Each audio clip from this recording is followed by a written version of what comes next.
So hey there, my name is Mozam Khan and you are watching another video of a Shamraiz Butt YouTube channel, and in this video I'll be talking about wording shortcut solutions in artificial intelligence.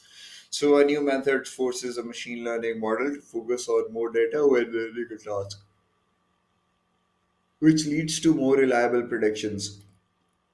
If your Uber driver takes a shortcut, you might get to your destination faster. But if a machine learning model takes a shortcut, it might fail in unexpected ways. In machine learning, a shortcut solution occurs when the model relies on a simple characteristic of a dataset to make a decision, rather than learning the true essence of the data, which can lead to inaccurate predictions. For example, a model might learn to identify images of cows by focusing on the green grass that appears in the photos rather than the more complex shapes and patterns of the cows. A new study by researchers at MIT explores the problem of shortcuts in a popular machine learning method and proposes a solution that can prevent shortcuts by forcing the model to use more data in decision making.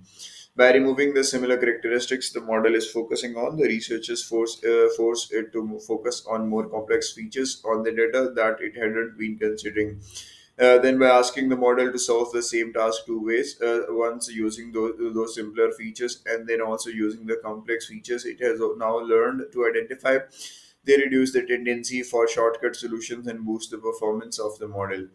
One potential application of this work is to enhance the effectiveness of machine learning models that are used to identify disease in medical images. Shortcut solutions in this context could lead to false diagnosis and have dangerous implications for patients.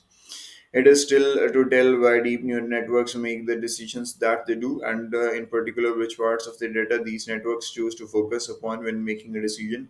If we can understand how shortcuts work in further detail, we can go even farther to answer some of the fundamental but very practical questions that are really important to people who are trying to deploy these networks, says Joshua Robinson, a PhD student in the Computer Science and Artificial Intelligence Laboratory, CSAIL, and lead author of the paper.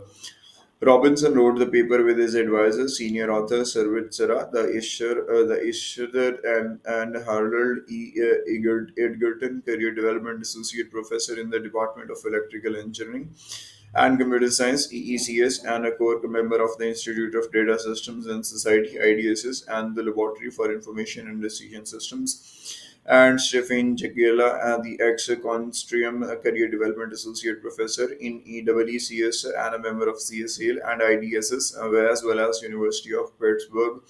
Assistant Professor Kian Batman Gillich and PhD student Leeson and Kihu. The research will be presented at the Conference on Neural Information Processing Systems in December.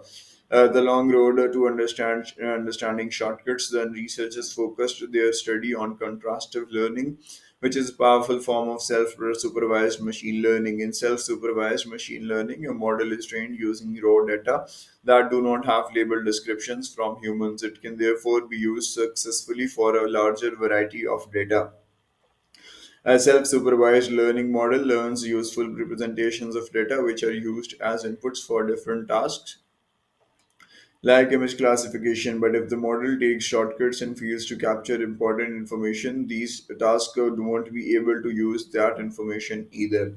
For example, if a self supervised learning model is trained to classify pneumonia in x rays from a number of hospitals, but it learns to make predictions based on a tag that identifies the hospital the scan came from, because some hospitals have more pneumonia cases than others, the model won't perform well when it is given data from a new hospital. For contrastive learning models, an encoder algorithm is trained to discriminate between pairs of similar inputs and pairs of dissimilar inputs. This process encodes rich and complex data, like images, in a way that a constructive learning model can interpret. These researchers tested contrastive learning encoders with a series of images and found that during the training procedure, they also fall prey to shortcut solutions. So that was all for this video. Thank you for watching.